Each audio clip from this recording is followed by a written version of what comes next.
What's up? Hey, hello, everyone. Wow. So today we are finally back going to be talking about Survivor Season 40, who we think has the most chance to win the All-Star season of Survivor.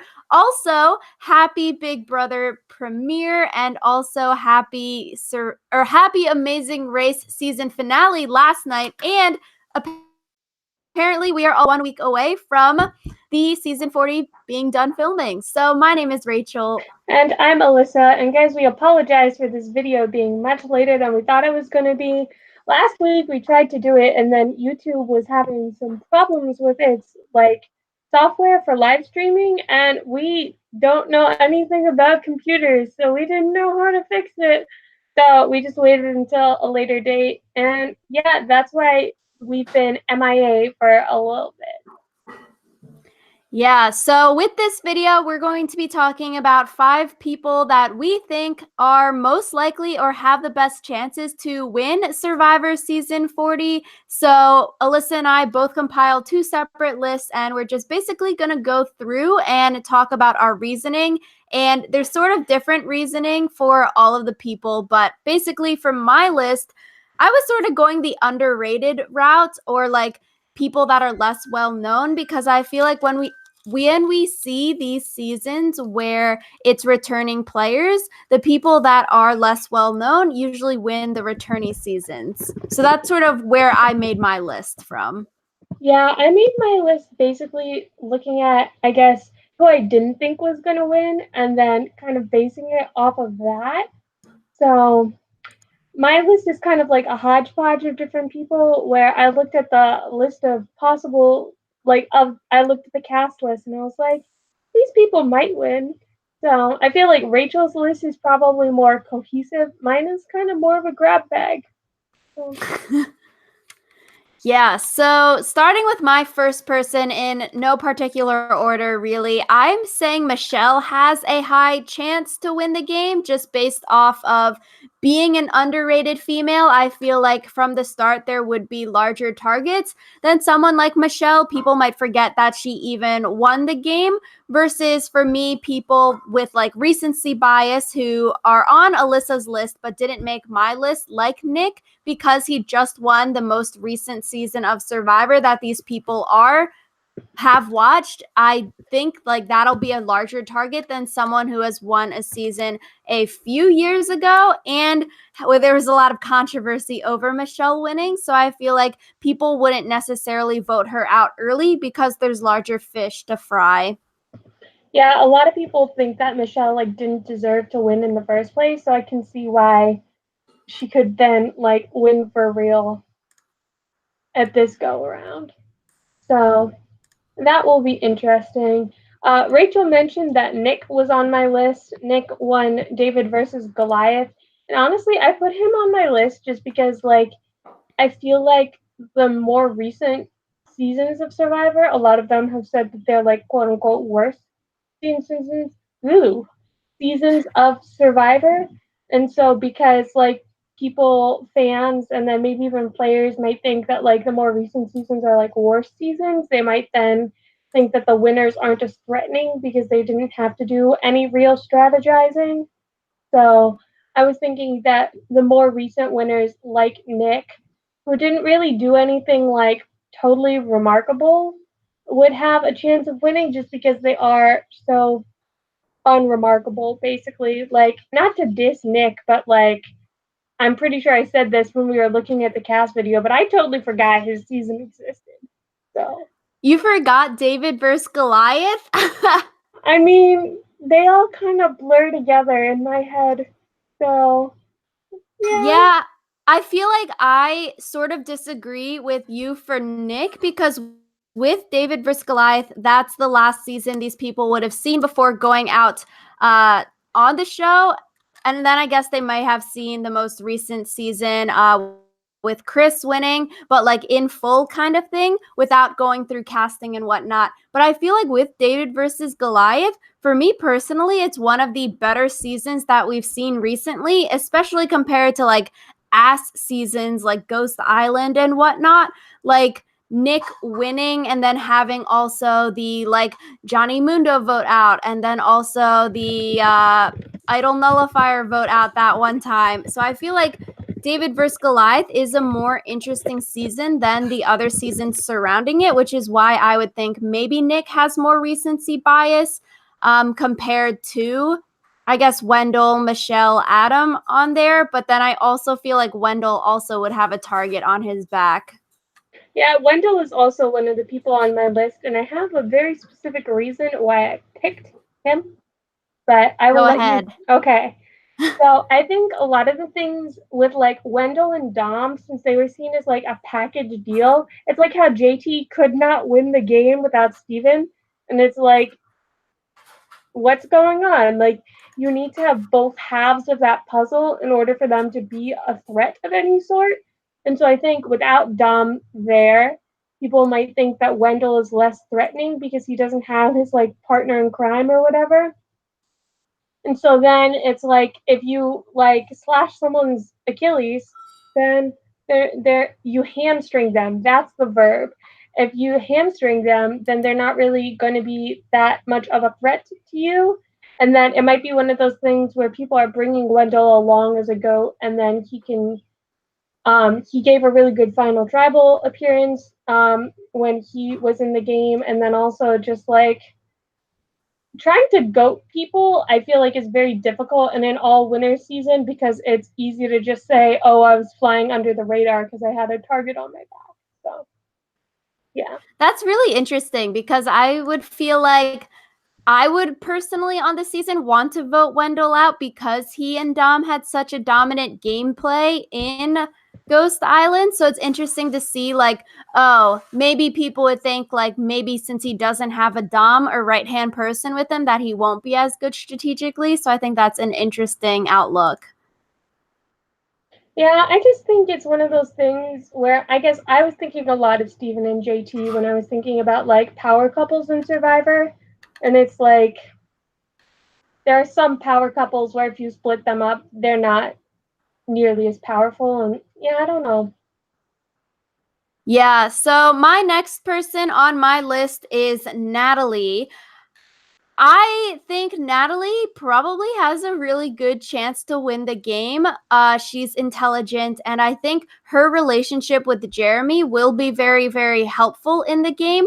But I don't think that the Natalie Jeremy relationship will be so like in your face that people will remember it first off and then vote them out because of it. Because I feel like other power couples or people who have played together or know each other, like Amber, Rob, Parvati, and everyone on Heroes versus Villains, is a lot bigger of a target than Natalie and Jeremy. Even though both are like super powerhouse players, I just feel like people might overlook that relationship and then go for like the Amber Rob relationship to vote out. And then I think in the Natalie Jeremy, if they do link up and like are working together very blatantly and it's not a secret, people would probably vote out Jeremy before they vote out Natalie. And then so that's why I feel like she has a strong chance to win the game. Yeah, I also had Natalie on my list for basically that same reasoning. Rachel and I were talking before the podcast started about how like a lot of our decisions were made based on like relationships between people, just because it's so hard to have an all winner season without also having people who like know each other playing with each other. And so I think the whole Natalie Jeremy thing will definitely play in Natalie's favor instead of Jeremy's, and then like known associations between like other people could be good or bad for various people on the seasons. Yeah. And so also, if you wanted to watch our last podcast, we talked about who like has the best chance to win the season also in like ranking terms of who's the best winner. And so this is slightly different because this video is who we think will win the game. But last video you should also check out. We talk about who's the best winner in terms of winningest winner. Yeah, and so like who the best winner and who's going to win this game? I think we talked about this about how they're like almost inverted lists. Yeah. It's like whoever is a strategic threat is probably going to be voted out first. I think For me at least, there's one person who I put as one of the best winners who I also said could have a chance to win the game, and that's Yule, because I feel like he won Cook Islands, and when you think of people from Cook Islands on this season, I feel like people think about Parvati more than they think about Yule, and it's like if you want to target Parvati, she knows like everyone on this season basically. And so it's like Yule would not be the first person that you'd choose to take out if you wanted to like harm Parvati or harm her alliance. And so I think that would be really interesting. Him playing as like someone who beat Parvati, ooh, even though like other people like Sandra have done it. I think that would be interesting just because like yeah. Yeah, I think similarly, my only overlap from last time's video to this time's video is with Danni.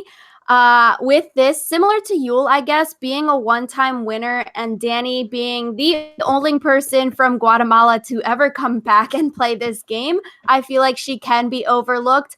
And there are bigger fish to fry, like you're saying with Yul versus like Parvati. I think, Danni, you might say that being the only person from Guatemala, she doesn't necessarily have the same connections as like people who have played multiple times and have won the show, or people who are just more in the Survivor community that still do interviews, still go to all the stuff where they are like well connected. That might be a downfall and like that might be hurting Danni's game. But I feel like in a high level situation where pre-gaming is probably possible, then if she is involved in that, I feel like people will use her as someone that they can bring in as an extra vote, especially right at the beginning of the game where you really want the numbers. You're not going to vote out the only person from Guatemala who does not have any alliance, who does not necessarily know a lot of other people. You would want to bring her in and then technically use her for a vote versus people who have, like we're saying, Parvati, Tyson, Rob, all these people who know like half the freaking cast. Yeah, I think it's kind of like a double-edged sword where Danni not knowing anyone can be good for her, but it can also be bad for her. So I think it's interesting that you think she has the potential to win because of that. Yeah, so I think I have two more on my list. So my next person that I think has potential to win the game and is also sort of underrated is Adam. I guess the only male on my list versus Alyssa. It seems like your list is male dominated for potentially winning this season. So I think that's interesting. But I think similar to Michele that I was talking about, a season that was like 3 to 4 years ago, people might not remember kind of thing. And I think with recency bias, you have Ben, Nick, and Wendell with the three most recent seasons and Sarah up in there. So I feel like Adam could fall more to the wayside as a forgettable winner. So I think he can sort of squeeze along if he makes it past the first few votes. Obviously, since he is a smaller guy, he could get targeted because if they go off of like strength or whatever. But I think in an elevated season of Survivor, you might not necessarily do that as your first boot. And I think Adam could be very well connected, good people person. Yeah, like he's friends with Michele in real life. So he probably has connections and he's like very in the community kind of thing. So I feel like he could make it far. And that just might be us being biased, but he's on my list. Yeah, Rachel's a little biased because she got to meet Adam. It's fine. But yeah, I think it's interesting because I feel like people might remember Adam's one season, oof, more just because he was such a blowout winner. And so it's like you tend to remember the people who win by a landslide, even if they aren't like the most recent winner. So I think it will be interesting to see whether or not Adam is perceived as a threat. Yeah, that will be interesting because I feel like, yeah, I don't know. Even though it was unanimous, I feel like people could overlook him with the other like larger dogs and larger fish in the sea. But yeah, I think that's really, really interesting because I definitely could see like, oh, he won unanimously, but then also people might be like, right after the season aired, similar to Jeremy, they were like, oh, they only won because they used the thing they used at the final tribal council. Yeah. And so that will be interesting. But yeah, I doubt like these hardcore Survivor players will be like they didn't deserve to win because they said this thing at Final Tribal. Like, I don't think that'll happen though. So Yeah. Rachel said that my list was male dominated. I would like to point out that I have 3 men and 2 women, so it's oh, not like greatly skewed. It's just I didn't really talk that much about Natalie because you said everything I had to say about Natalie. So okay, that's probably why then. So our last people then. yeah. So my last person was Sarah, just because again, I kind of had the same mindset as with Yul, where like when people think of Sarah, I feel like they think of Tony, and it's like if you have the choice between voting Sarah out and voting Tony out, I feel like you're going to pick to vote out Tony. And so I think it's again one of those things where like she's not the biggest fish to fry. And then also like I don't know. This could be my personal bias, but I didn't think Game Changers was that amazing of a season. And because like all of the like quote unquote good people got voted out first, and so Sarah was kind of like she had strategy, but she wasn't like masterminding a ton of stuff. And so I think that will be interesting to see. I think Sarah also has like a greater number of connections than like maybe we initially realized because she played with Sandra and Tony and I think someone else on this list as well. So Yeah, so my last person is also Sarah. Very similar to everything you said. I think she has a fairly good chance to win because she has those connections. And I think she could potentially be brought into the majority alliance if like the larger threats like Sandra and Tony and all of them stick together. If looking back at Game Changers and like second, third episode, you see that Sandra and Tony go against each other and then that like leads to both of their demises, maybe they'll like link up and be like all of the alpha people winners have to link together, then maybe all the lesser winners. But I feel like this all winner season is more of an even playing field versus Game Changers was definitely very skewed against the people who were like considered Survivor greats versus like all the random ass people that they got to be on that season who necessarily I don't think were game changers. So I feel like with that season versus this season, like it's a more even playing field. It's a more even cast where all of these people deserve to be there versus the other season where I don't think they could all be considered game changers. yeah, it's like everyone who is on this all winner season has won the game of Survivor. And like you can argue that like oh, some people's seasons was easier or harder than others to win. But at the end of the day, they were all the best person on their season because they did win their season.